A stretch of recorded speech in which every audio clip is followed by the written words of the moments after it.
नमस्कार, मेरा नाम है लेक्सटर। दिव्य मार्गदर्शन में आपका हार्दिक स्वागत है। आज हम बात करेंगे मां दुर्गा के 9 रूपों के बारे में। सबसे प्रथम आप सबको नवरात्रि की हार्दिक शुभकामनाएं। मां दुर्गा आपके जीवन में सदैव सुख शांति का भंडार करे, धन संपत्ति के भंडार करे, ऐसा एक ब्राह्मण के तरफ से आपको आशीर्वाद। आज हम मां के 9 रूप में से प्रथम 3 रूप की कथा सुनेंगे। सबसे पहले हम मां के 9 रूपों का नाम जान लेते हैं। नवरात्रि के प्रथम दिन मां शैलपुत्री की आराधना की जाती है। नवरात्रि के दूसरे दिन मां ब्रह्मचारिणी की आराधना की जाती है। नवरात्रि के तीसरे दिन मां चंद्रघंटा की आराधना की जाती है। नवरात्रि के चौथे दिन मां कुष्मुंडा की आराधना की जाती है। नवरात्रि के 5वें दिन मां स्कंद देवी की आराधना की जाती है। नवरात्रि के 6ठे दिन मां कात्यायनी की आराधना की जाती है। नवरात्रि के 7वें दिन मां कालरात्रि की आराधना की जाती है। नवरात्रि के 8वें दिन मां महागौरी की आराधना की जाती है। नवरात्रि के 9वें दिन माता सिद्धिदात्री की आराधना की जाती है। अब हम जानेंगे मां के प्रथम रूप की कथा। मां का प्रथम रूप है मां शैलपुत्री।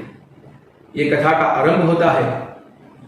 एक बार माता सती अपने पिता के विरुद्ध जाकर भगवान शिव से विवाह करते। राजा दक्ष प्रजापति ने एक दिन अपने राज्य पर ब्रह्म यज्ञ की आयोजन की। उसमें उसने पूरे ब्रह्मांड को बुलाया, परंतु शिव को और माता सती को बुलाया नहीं, जिसकी वजह से माता सती खूब क्रोधित हो गए और शिव के लाख मना करने के बाद भी माता सती अपने पिता के पास पहुंच गए। वहां जाकर राजा दक्ष के मुख से अपने पति के बारे में बुराई करते हुए देख क्रोधित हो गए और अपने आप को अग्नि में समा लिया।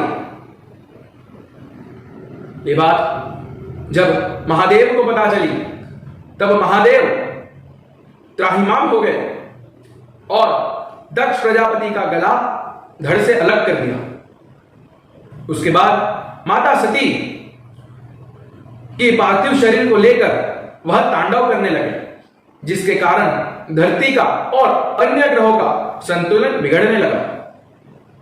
ये देख देवतागण सब घबरा जाते हैं और भगवान विष्णु के पास जाकर पहुंच जाते हैं और कहते हैं कि हे प्रभु, आपको शिव को रोकना पड़ेगा, बाकी यह धरती और अन्य ग्रहों का संतुलन बिगड़ जाएगा और प्रलय हो जाएगा।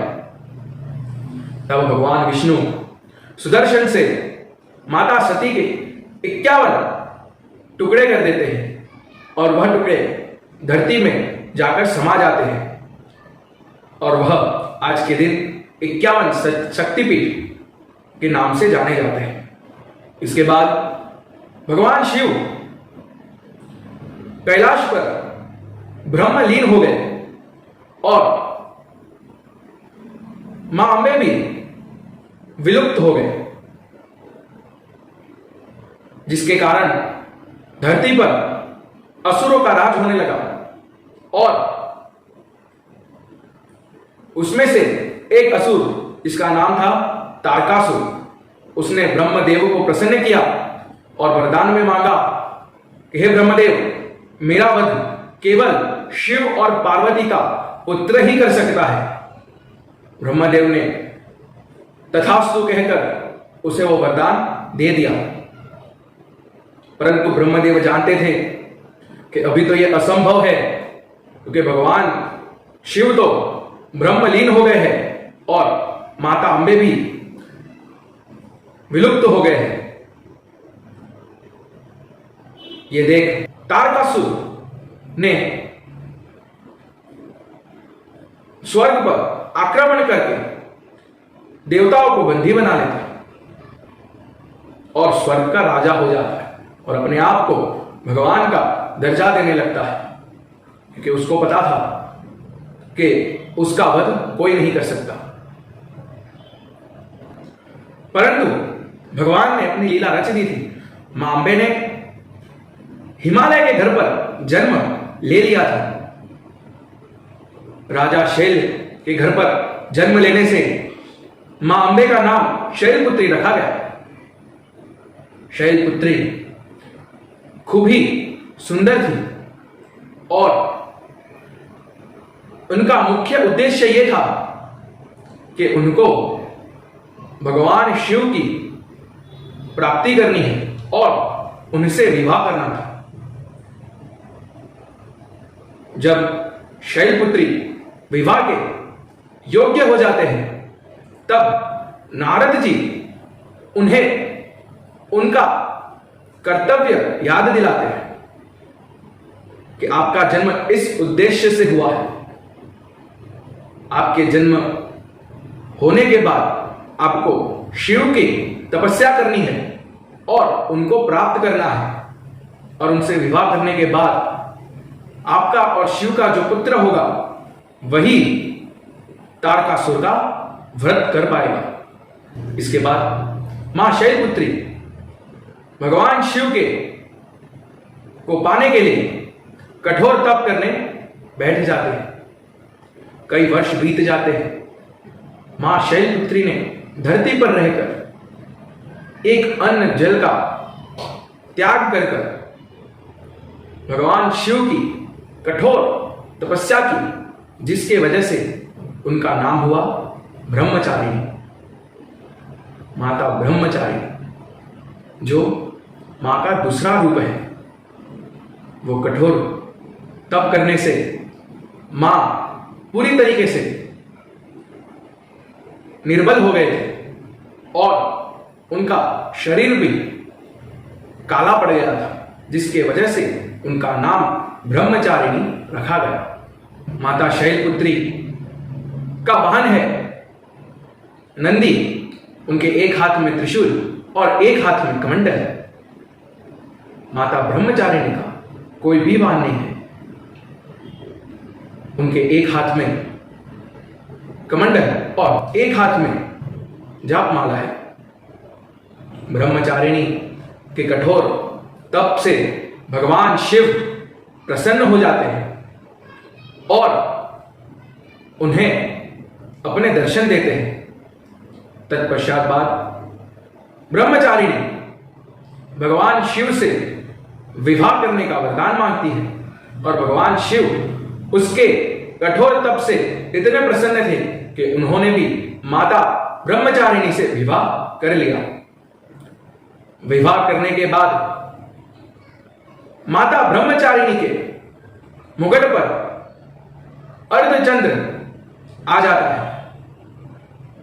वह एक घंटे के रूप जैसा होता है, जिसके वजह से मां के इस रूप का नाम हुआ चंद्रघंटा। मां चंद्रघंटा, जिनके मुकुट पर चंद्र विराजमान है, जिसकी वजह से मां का नाम चंद्रघंटा रखा। मां चंद्रघंटा का वाहन है बाघ। उन्होंने अपने भुजाओं में अस्त्र शस्त्र पकड़े हुए हैं और उन्होंने अपने हाथों में कमल, कमंडल और जापमाला भी पकड़ी हुई है। एक विशेष बात, इस बार नवरात्रि 9 दिन की नहीं, केवल 8 दिन की है, क्योंकि इस बार तीज और चतुर्थी दोनों एक ही दिन को बैठ रही है, जिसके कारण इस बार नवरात्रि केवल 8 ही दिन की है। तो इसी के साथ मैं लक्ष्य दवे आपसे यहां पर विदाई लेता हूं और आपको आगे की कथा दूसरे पार्ट में सुनाऊंगा। मैं आशा करता हूं आपको ये कहानी बहुत पसंद आई होगी। जय श्री कृष्ण।